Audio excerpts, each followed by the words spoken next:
Assalamualaikum warahmatullahi wabarakatuh. Halo teman-teman semuanya. Gimana kabar kalian di sana? Semoga kalian di sana selalu sehat dan bahagia selalu seperti aku. Oke, alhamdulillahirrahmanirrahim. Hari ini tepat di hari bulan Ramadan ya, yang penuh dengan keberkahan, dan pada kali ini di Penerbit Adab akan sedikit jauh ya. Kita perginya ke negeri seberang juga. Dan khusus di bulan Ramadan ini kita akan memberikan materi yang sangat cocok ya, apalagi terkait tentang Islami. Oke, sebelum itu saya ingin memperkenalkan terlebih dahulu beliau, siapa beliau dan beliau ini seperti apa gitu. Kita kan harus tahu tak kenal maka tak sayang. Oleh karena itu, aku akan ngenalin sedikit CV dari penulis terlebih dahulu. Oke. Beliau ini bernama Pak Muhammad Samson Fajar, tempat lahirnya di Raja Balasama, Kecamatan Waijepara, Lamtim. Aduh Pak, ini jauh sekali ya. Tanggal lahirnya hingga 1 Juli, dan beliau ini sekolah di SVP Bima Sakti Waijepara, Lampung Timur. Lanjut lagi di Fakultas Dakwah, Prodi Manajemen Dakwah IAIN, Raden Intan Lampung, dan lanjut lagi sekolah di S1 Fakultas Agama Islam Prodi Komunikasi dan Penyiaran Islam Universitas Muhammadiyah Metro. Dan yang selanjutnya beliau sekolah lagi nih di S2, yaitu Pengembangan Masyarakat Islam Ilmu Dakwah IAIN Raden Intan Lampung. Beliau juga lanjut lagi bukan hanya di S2, tapi beliau melanjutkan di S3, yaitu Hukum Keluarga di UIN Raden Intan Lampung. Waduh, ini sampai S3 ya Pak ya. Semoga saya juga bisa menyusul Bapak. Dan aktivitas beliau juga banyak sekali di sini. Mungkin kalau misalkan saya bacakan satu persatu, butuh waktu yang lama. Jadi langsung aja kita kenalan ke beliau ya. Kita sapa dulu. Halo, Pak Samsun. Pak Samsun atau Pak Fajar ya? Kayaknya Pak Fajar deh. Halo Pak Fajar. Halo, ya. Gimana kabarnya Assalamualaikum. Pak? Alhamdulillahirabbil alamin. Alhamdulillah, sebuah kebanggaan bagi saya hari ini, walaupun tidak bertatap mata langsung ya di Penerbit Adab di studionya, tapi kita bisa say hi lewat video. Iya. Pak, Iya. sekarang kesehariannya apa nih Pak? Kita kenalan dulu ya sebelum kita bedah bukunya. Iya. Ya, kesehariannya saya tugas utamanya dosen gitu ya. Jadi mengajar di kampus Universitas Muhammadiyah Metro gitu. Kemudian sebagai pengabdian kita bangun pesantren gitu ya. Ada pesantren Imadul Bilad ya, alhamdulillah dari SD sampai perguruan tinggi ya kita bangun ya. Kemudian aktivitas sosial ya, kita memang dakwah pembinaan masyarakat, dan hiburannya ya sering ke tanah suci aja gitu. Ini hari ini saya lagi di Madinah gitu ya. Masya Allah, saya menyusul ya Pak ya. Iya, iya, saya 1 bulan di sini Mbak, makanya kemarin Mas Khairil ketika minta Zoom itu saya, aduh jam berapa ini kan, karena saya masih jam 11 ini gitu ya di sini. Masih jam 11 siang ya Pak ya? Menjelang zuhur ya Pak ya? Gitu. Iya, masih Oh, belum zuhur. Zuhur kita kan jam 1 kurang. gitu. Kalau kita sebentar lagi memasuki waktu Iya, asar nih Pak. Oke, maka dari itu iya. Saya zuhur, kita mbaknya ya Pak ya. udah buka. Iya, eh, Semoga kita semua yang oke. nonton juga bisa nyusul ya Pak ya di Madinah. Amin, amin ya rabbal alamin. Amin, amin, amin, amin. Ya, oke teman-teman, sekali lagi jangan lupa like, comment, dan subscribe YouTube ini untuk mendukung agar kita memberikan informasi atau materi-materi yang terbaik untuk teman-teman semuanya. Oke, kali ini judul bukunya yaitu Misteri Hari Jumat. Aduh, ada apa dengan hari Jumat? Ya, menurut aku sendiri ya Pak, kalau hari Jumat itu kayak nuansanya beda gitu Pak. Ngerasain nggak sih Pak kalau misalkan hari Jumat tuh kayak spesial gitu, atau kenapa ya? Ya, ya. Suasananya enak gitu. Kalau Bapak sendiri kalau misalkan hari Jumat gimana? Ya, ya. Ya, sebenarnya hari Jumat itu kan hari yang luar biasa ya, gitu. Karena Rasulullah mengatakan sebagai Sayyidul Ayyam gitu. Sebagai Hmm. penghulunya hari ya, Afdalul Ayyam, hari paling utama begitu. Cuman kan di masyarakat kan kadang beda malam Jumat gitu ya. Makanya dulu ketika nulis buku itu kan muncul dari situ sebenarnya. Oh Nah, gitu. kemudian saya kasih judul misteri karena memang di anggapan masyarakat itu eh, hari Jumat itu misteri gitu kan. Sedangkan kita itu ya sebuah kemuliaan begitu. Makanya ada distorsi pemahaman, distorsi pemikiran terkait hari Jumat gitu. Sehingga yang harusnya itu waktu di mana orang semakin dekat kepada Allah, semakin dekat kepada agamanya, beribadah. Akhirnya karena ada distorsi sejarah gitu terkait hari Jumat, malam Jumat itu ya, akhirnya malah masyarakat itu pada takut gitu loh. Malam Jumat bukan sebagai hari utama, tapi malam Iya. yang keramat gitu istilahnya dalam tanda kutip, yang menakutkan, sampai film-film yang berbau mistik itu kan dibuat Hari judul Malam Jumat. Jumat, ya kan? Iya, betul Pak. Iya, jadi seperti itu. Nah, Iya, itu. iya, iya. Berarti sudah bukan Nah, sedikit ya, tapi dan banyak hari sekali ini yang sebenarnya itu paham sampai hari ini. sampai hari ini. Oke, Pak, langsung aja kita akan bedah bukunya ya. Mungkin ada beberapa pertanyaan dari saya, mohon dijawab ya Pak ya. Tapi kita jangan semuanya dikulik biar semuanya teman-teman pada Siap, kepo siap. gitu ya. Oke, langsung saja Pak, kita ke pertanyaan yang pertama. Hehehe. Kenapa menulis buku ini Pak? Silakan Mbak Putri ya. Eh, ketika menulis buku ini sebenarnya alasannya untuk memberikan pemahaman ya itu pada masyarakat tentang hari Jumat itu sendiri. Ya, paling utamanya meluruskan pemahaman lah. Ya, meluruskan pemahaman bahwa hari Jumat itu hari yang sangat luar biasa.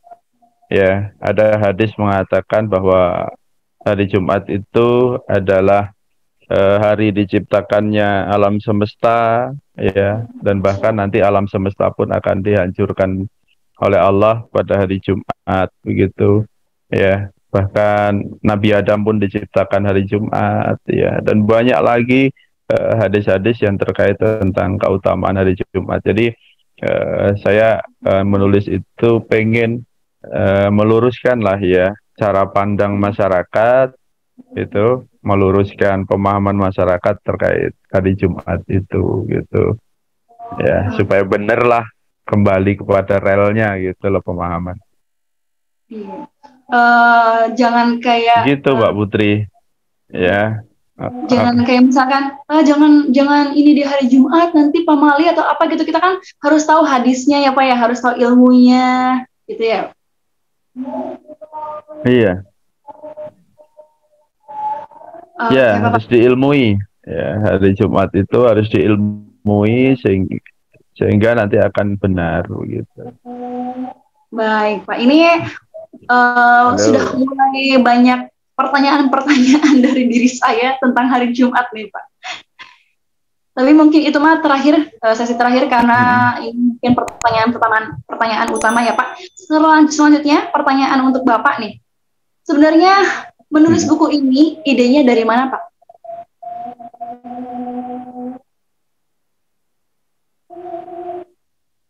Iya, idenya sebenarnya sederhana itu Mbak. Saya itu kan hari-harinya memang punya satu kebiasaan nulis satu ayat ya, tadabur gitu ya. Masya Allah. Jadi satu ayat saya baca, kemudian saya tulis gitu. Jadi pengen saya terbitkan juga sebenarnya di Adab itu ada berapa ribu halaman itu. Aduh, ditunggu nih Dari Pak. ayat satu sampai ayat sampai dari Al-Fatihah sampai surat-surat yang lain gitu ya. Nah, ya. Cuman saat itu saya menulis karena nulis apa surat Al-Jum'ah ya, nulis surat Al-Jum'ah gitu. Karena itu surat favorit saya kalau hari Jumat saya baca gitu kan. Gitu. Nah, makanya saya tadaburi ayat per ayat begitu. Nah, setelah selesai mentadaburi itu, ya setiap hari satu ayat, setiap hari satu ayat. Nah, kemudian saya kasih pengantar dari apa namanya beberapa tambahan-tambahan itu gitu. Sebenarnya idenya itu ya datang begitu aja begitu. Karena kok hari Jumat ini kok sampai masuk dalam Al-Qur'an, kenapa sih begitu. Ya, karena kalau nama itu masuk ke dalam Al-Qur'an berarti itu penting banget begitu. Ya kan? Berarti hari ini luar biasa banget begitu. Ya, itu. Dan butuh untuk dikaji, butuh untuk dipahami begitu. Makanya saya tulis, ya udah jalan aja sampai selesai gitu. Ya, daripada mikir-mikir kenapa ya hari Jumat spesial, langsung aja ditulis gitu Pak ya, akhirnya kan bisa jadi buku. Oke, ditunggu nih Pak buku-buku selanjutnya yang mau diterbitin di penerbit ada. Semoga juga banyak buku yang Bapak ciptakan yang akan memberikan manfaat untuk kita semua. Baik, Pak, ini ada pertanyaan selanjutnya nih. Ya, ini lagi. Sebenarnya tantangan tersendiri dalam menulis buku ini apa, Pak?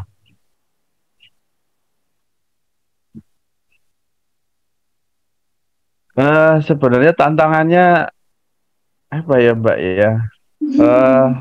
Nggak ada kah? Lebih kepada menulis itu kan lebih kepada internal ya, gitu ya. Kayak istiqomahan kita mau menulis ya toh, mau nggak kita itu konsisten menulis ya. Karena kan tulisan saya ini kan sebenarnya basis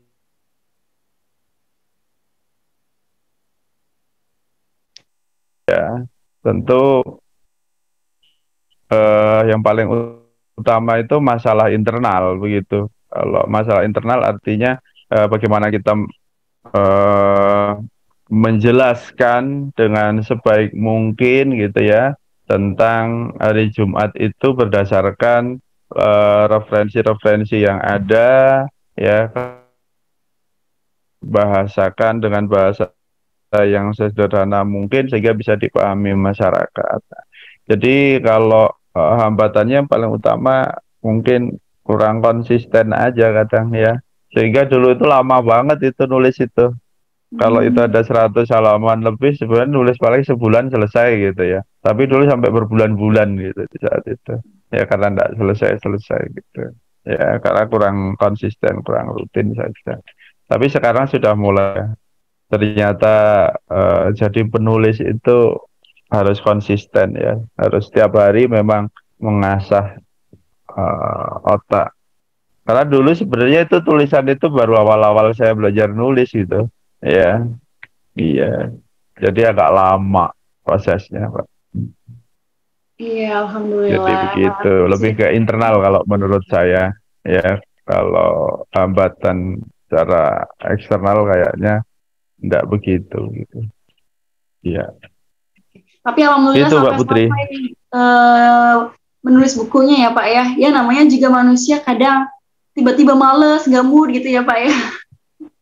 Apalagi saya sendiri Pak banyak malesnya.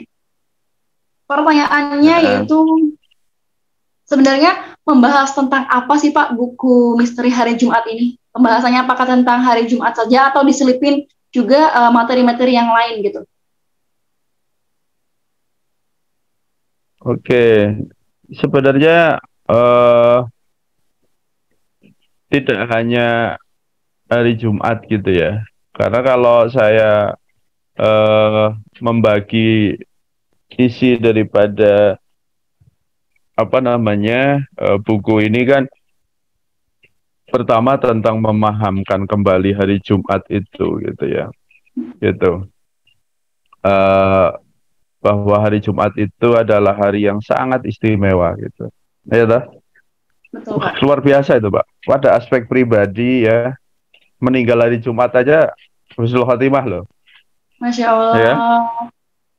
Nah iya, meninggal hari Jumat itu husnul khotimah itu untuk pribadi gitu ya. Kemudian bagaimana Allah Rasulullah nyuruh kita ngamalkan amalan-amalan sunnah, dan hari itu diturunkannya syariat hari Jumat, diturunkannya apa namanya, dijadikannya Jumat sebagai hari raya. Wah, itu luar biasa dan itu udah dipahami masyarakat gitu. Hari Jumat itu sama hari raya yang lain itu Nah, sama sebenarnya. Kalau Rasulullah oh, mengatakan hari raya umat Islam itu Idul Adha, Idul Fitri, hari Jumat, ya kan? hari Jumat. Betul betul Pak. Jadi kan hari raya. Tapi sama Valentine aja kalah kadang. Eh, bener nggak? Iya manusia ya Berarti kan, Pak ya. loh, coba lah, ditanya anak muda itu, paham nggak hari Hmm. Jumat itu sebagai hari raya? Gitu. Kalau di Mekah Medina hari Jumat itu mbak full. Kita kalau umpamanya Jumatan kok kemudian berangkat jam 10 udah nggak kebagian tempat Hmm, ya. saking Udah ada ramainya. kebagian tempat. Oh, iya. Udah ada Masya kebagian Allah. tempat gitu. Tapi kalau di Indonesia kan baru jam 12 itu baru berangkat gitu kan. Iya Karena betul Pak. memang tidak menganggap itu sebagai hari raya begitu ya. Nah, itu pada aspek keistimewaan hari Jumat begitu ya. Belum dalam masalah isinya gitu ya, hari Jumat itu. Waduh, banyak banget ya hadis-hadis yang terkait tentang hari Jumat begitu. Nah, kemudian saya dalam buku itu saya tambahkan dengan bahasa saya membongkar mistik di hari Jumat gitu ya. Hmm. Karena banyak banget hal-hal yang dikaitkan dengan keramatnya hari Jumat gitu ya. Iya. Jadi malam Jumat Kliwon ya, terus hari Jumat itu banyak hal-hal yang membuat sial mungkin ya. Sebenarnya kan tidak ada begitu. Itu kalau kita ambil distorsinya kan distorsinya para penjajah sebenarnya yang Oh, kemudian membuat umat Islam itu jauh begitu ya, kayak muncul film-film yang aneh-aneh begitu ya. Karena memang eh, itu dibuat seperti itu untuk menjauhkan umat Islam gitu. Jadi para orientalis itu memang menggunakan pendekatan budaya, pendekatan sejarah yang kemudian membuat umat Islam itu mempercayai satu hari yang kemudian hari itu menjadi hari sialnya. Sedangkan hari itu adalah hari terbaiknya. Jadi dibalik gitu. Kayak iblis itu ketika nipu Adam ya, buah khuldi yang dia sebut buah kekekalan, namanya khuldi itu kekekalan, itu aslinya kan buah zulmi gitu, buah kemusyrikan, buah kezaliman, tapi dia rubah namanya menjadi buah khuldi ya. Ketika dirubah menjadi buah khuldi, maka Adam kepleset sama dengan hari Jumat ya, hari yang termulia, dimistikkan, dibuat keramat ini dan itu, sampai masyarakat itu nganggapnya hari yang mistik ya, aneh gitu. Akhirnya malam Jumat siapa yang baca kahfi, malam Jumat siapa yang mengamalkan baca sholawat, yang mau kan jarang banget, dan tidak ada rasa menyambut hari Jumat begitu. Kayak kita nyambut Idul Fitri kan nggak ada hmm. gitu. Nah, makanya sekarang sudah mulai terbangun lagi ya, ada istilah-istilah Jumat berkah begitu kan. Banyak Nah, jadi kalau hari Jumat itu sekarang masjid-masjid sudah mulai rame ya kan, sudah mulai betul. bagus menurut saya itu gitu. Iya. Kalau tahu di Haram ya, tahu di Nabawi hari Jumat itu jam 9 itu sudah mulai full gitu. Jadi seperti itu. Nah, jadi itu yang kita apa istilahnya kita luruskan lah ya, mistik-mistik itu menjadi lebih lurus lagi supaya pemahaman, apalagi orang-orang Jawa ya. Orang-orang Jawa kadang banyak hal-hal yang seperti itu, dan di masyarakat yang lain mungkin juga ada seperti itu.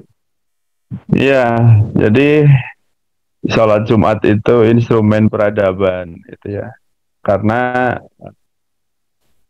kalau orang Islam itu benar-benar paham itu dengan hari Jumat ya, bahwa hari Jumat itu muktamar mingguannya umat Islam, kumpulnya orang Islam ya. Coba kalau itu dimanfaatin kayak apa coba untuk menyelesaikan Masya masalah di desanya itu saja gitu. Allah. Cuman kan enggak, orang-orang itu Jumatan ya cuman berangkat Umpamanya ada orang 100 nih satu masjid, ada yang sakit gitu. Udah selesaiin orang 100 itu, selesai.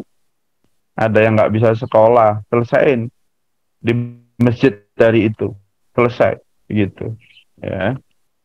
Kemudian hari Jumat itu ya tempat atau hari silaturahim umat Islam, ya.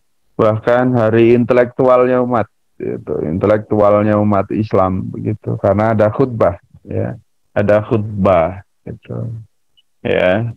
Dan yang paling utama itu hari Jumat itu hari spiritualnya umat Islam, gitu. Karena memang hari Jumat itu sejak pagi sudah diberi keberkahan, gitu, sampai malamnya. Maka disuruh berpagi-pagi untuk datang hari Jumat, begitu. Ya, kemudian juga kita di dalam buku itu ada amalan-amalan sunnah hari Jumat, begitu. Ya, jadi kita sampaikan juga, kita tuliskan juga amalan-amalan sunnah apa yang harus dilakukan di hari Jumat, begitu. Nah, baru terakhir mentadaburi surat Al-Jum'ah, begitu. Itu isi bukunya begitu. Ya, dari surat dari ayat pertama sampai ayat terakhir, begitu. Ya, ya jadi eh, menurut saya itu Ya mungkin itu sedikit poin-poin penting dari buku ini ya. Dan banyak juga dijelaskan oleh Pak Samson tadi terkait spesialnya hari Jumat, terutama bagi orang Muslim, bagi umat Muslim. Ya, maka dari itu kita sebagai umat Muslim harusnya bangga terkait tentang hari Jumat. Ya, kita banyak sekali keberkahan. Kan kadang juga kalau misalkan memberikan sesuatu, rezekinya katanya ditambahnya lebih besar ya Pak ya kalau hari Jumat. Baik, Pak, mungkin ini pertanyaan pribadi ya Pak ya dari saya.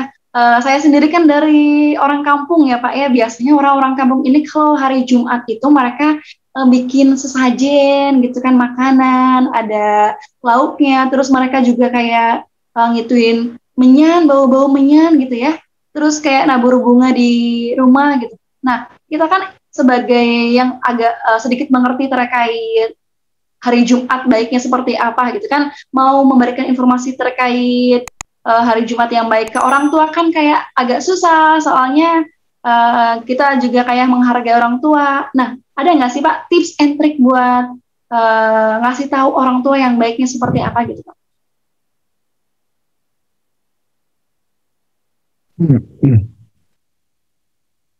Iya, sebenarnya ngasih ini kan aspek dakwah ya Mbak ya. Gimana kita ngasih tahu orang tua gitu ya, supaya orang tua kita atau siapapun itu eh, mau menjalankan ibadah sebaik mungkin, terutama hari Jumat begitu ya. Sebenarnya eh, ngomongin orang tua itu bahasanya ya berbeda begitu. Beda dengan orang tua ngomong sama kita gitu.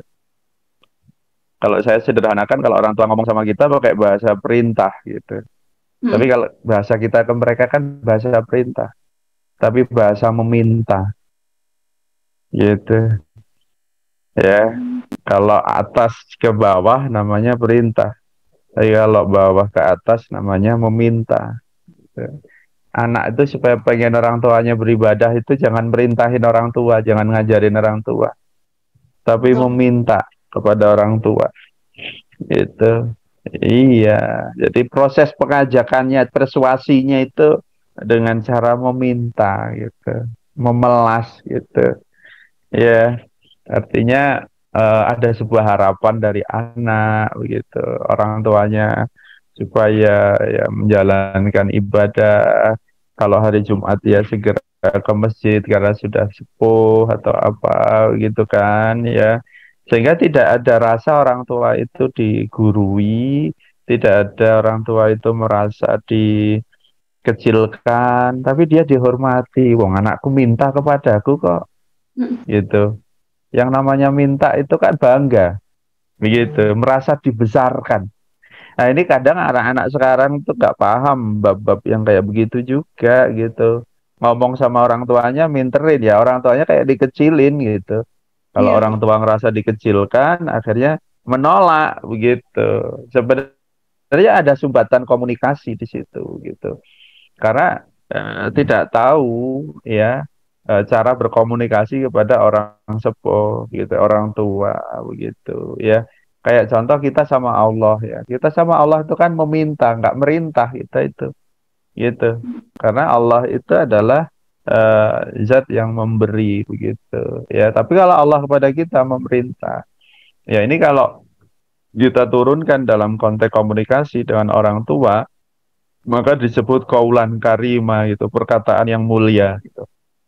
Ya, wa kullahuma qaulan karima. Berkatalah kamu kepada orang tuamu, orang yang lebih tua itu dengan perkataan yang mulia gitu. Jadi sederhana banget sebenarnya.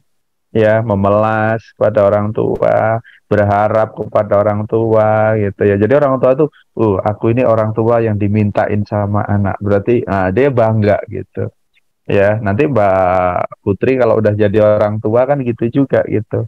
Kalau anak meminta itu bangga gitu jadi orang tua itu. Ya walaupun ini pada aspek meminta orang tuanya untuk beribadah gitu ya kepada Allah Subhanahu wa taala begitu ya. Jadi dengan cara yang bijak, yang baik gitu. Gitu Mbak Putri. Masya Allah, terima kasih banyak Pak. Ini Mm-mm. kayak memberikan masukan kepada kita semua sebagai anak muda ya yang ingin orang tuanya berada di jalan yang benar gitu Pak. Tidak mengikuti yang Ya, biasanya kan orang tua kan banyaknya mitos tuh Pak ya, jangan ini, jangan itu kalau hari Jumat gitu. Kita sebagai anak muda yang tahu gitu, belajar juga dari iya, iya. Terutama yang mitologi-mitologi itu kan generasi tua ya Mbak ya. Gitu. iya betul. Kalau generasi muda sudah tidak ada mitos-mitos itu, tapi kebablasan yang muda juga gitu. Ya, orang tua dulu saking mengkeramatkan hari Jumat itu jadi mitos, ya kan?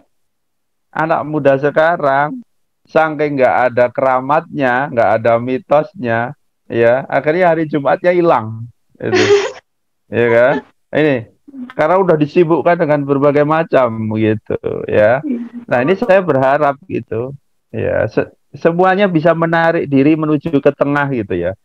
Ya hari Jumat itu bukan mitos gitu, tapi sebuah kemuliaan gitu.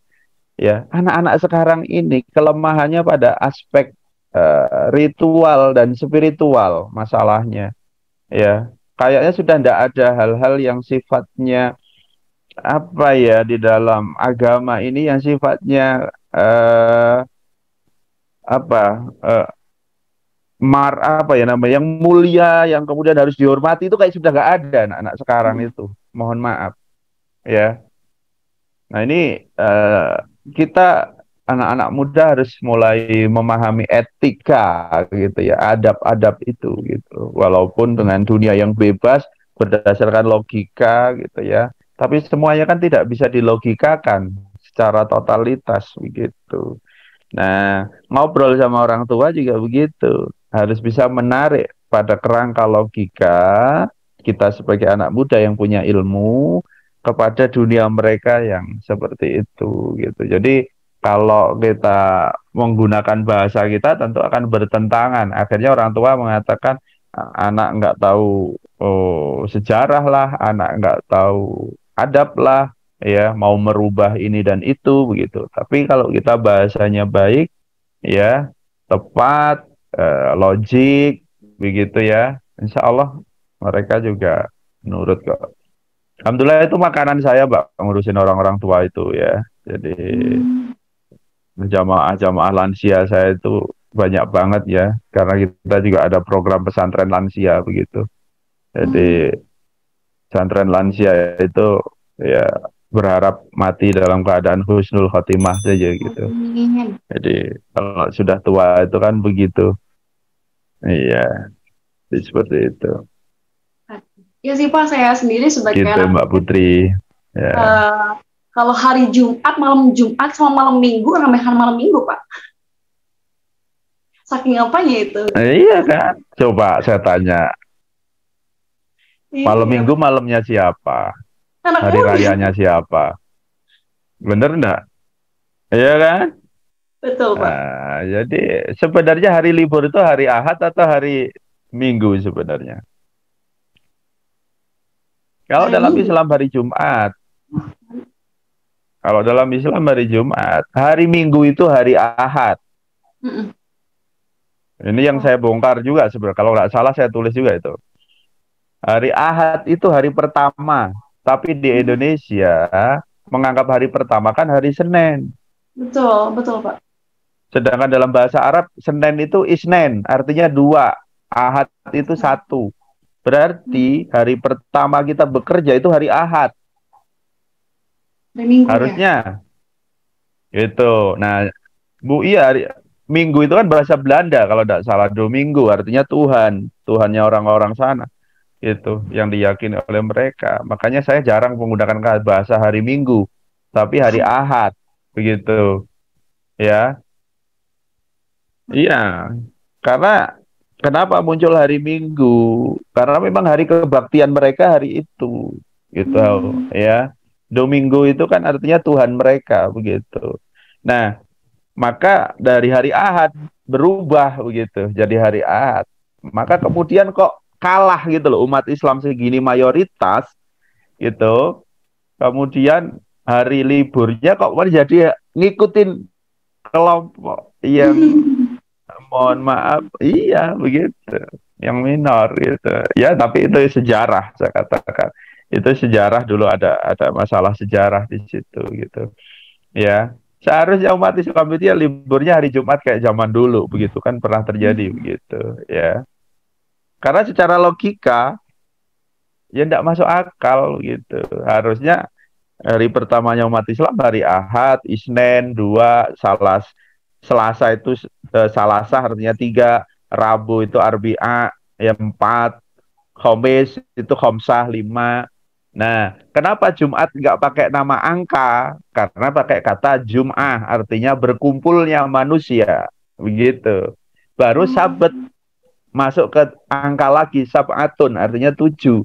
Karena Jumat ini hari dikumpulkannya manusia, makanya hari Jumat. Jadi kita ini tempat berkumpul begitu. Waktu berkumpul itu hari Jumat. Ya, harusnya sitah, tapi kan dinamai Jumat gitu.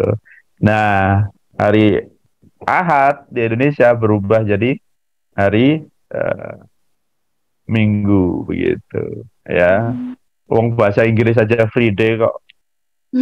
Free day itu apa artinya? Hari libur kan, Libur. hari free gitu. Free day, libur. Kita nggak libur. Jumat kita sibuk, akhirnya lupa bahwa itu hari raya gitu.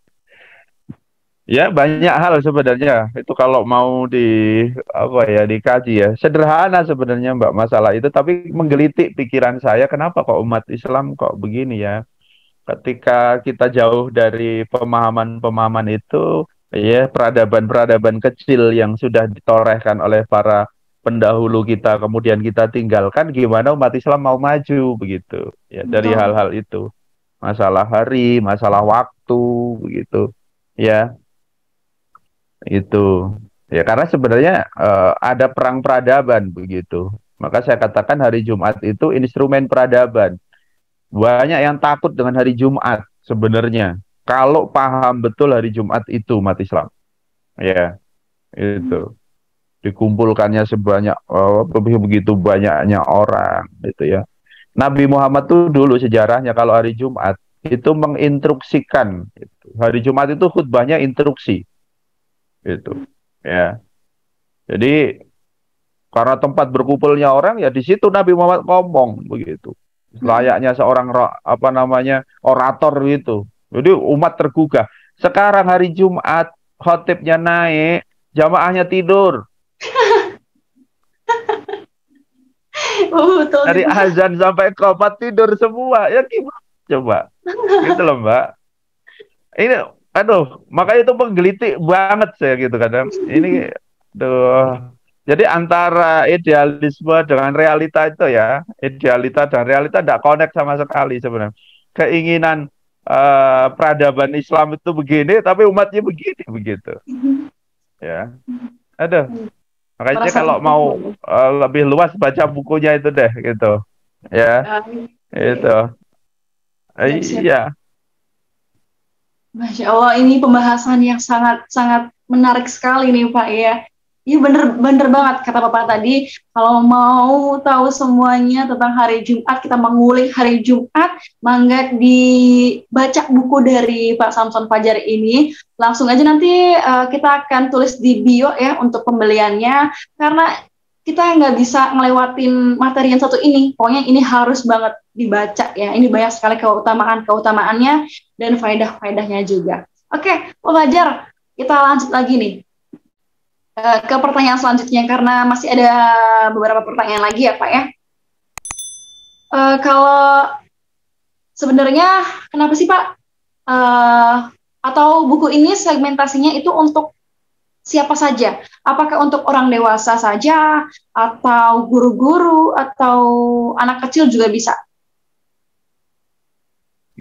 Sebenarnya lebih satu ya ke umat Islam secara umum gitu ya, supaya meluruskan kembali eh, makna fitrahnya hari Jumat itu gitu.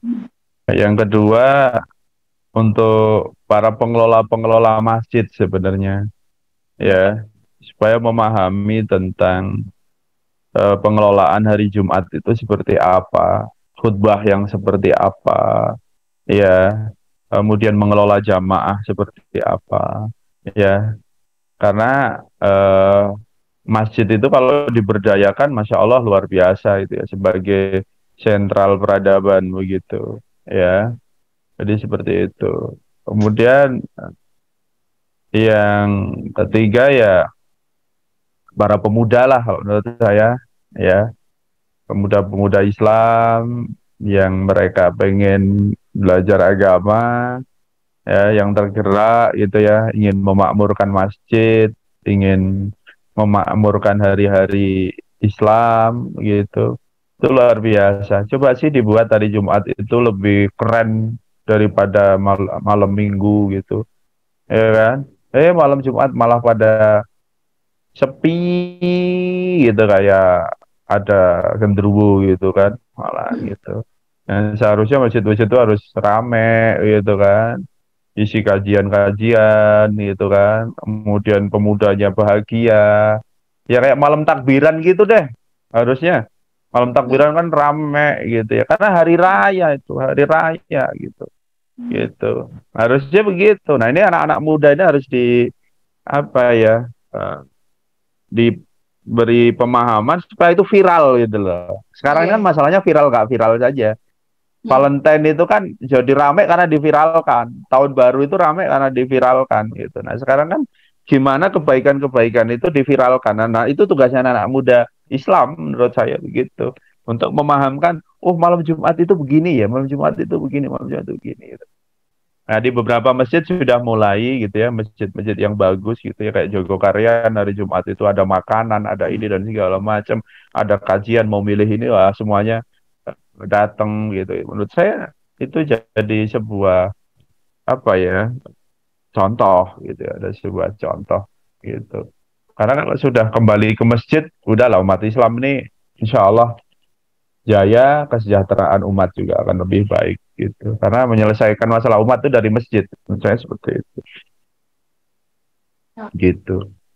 Tapi alhamdulillah Pak, alhamdulillahnya di masjid-masjid kampung ya di musola-musola samping saya tuh kadang biasanya kalau malam Jumat itu kayak mereka baca kita semua baca kitab berjanji pas aku ngaji ya Pak ya sama si ustadznya tuh diajarin kita berjanji sholawatan kalau hari Jumat tuh khusus seperti itu Pak ya baca-baca Al-Quran gitu. Mungkin ya benar juga sih Pak tadi yang paling penting itu anak muda karena kan anak muda ini karena generasi penerus bangsa gitu ya Pak ya, akan memberikan contoh juga bagi generasi selanjutnya gitu. Apalagi zaman sekarang kan lebih banyak itu anak mudanya daripada yang sudah berumurnya gitu. Masuk ke generasi emas namanya.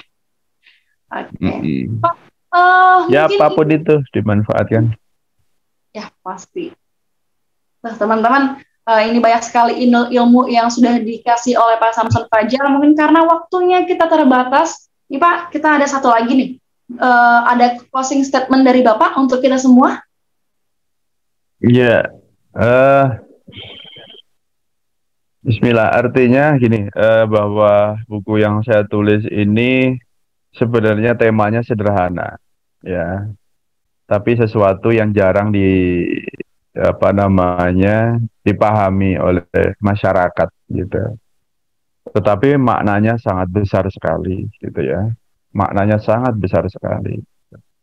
Karena hari Jumat itu adalah hari rayanya umat Islam yang harus dihidupkan, disemarakkan gitu.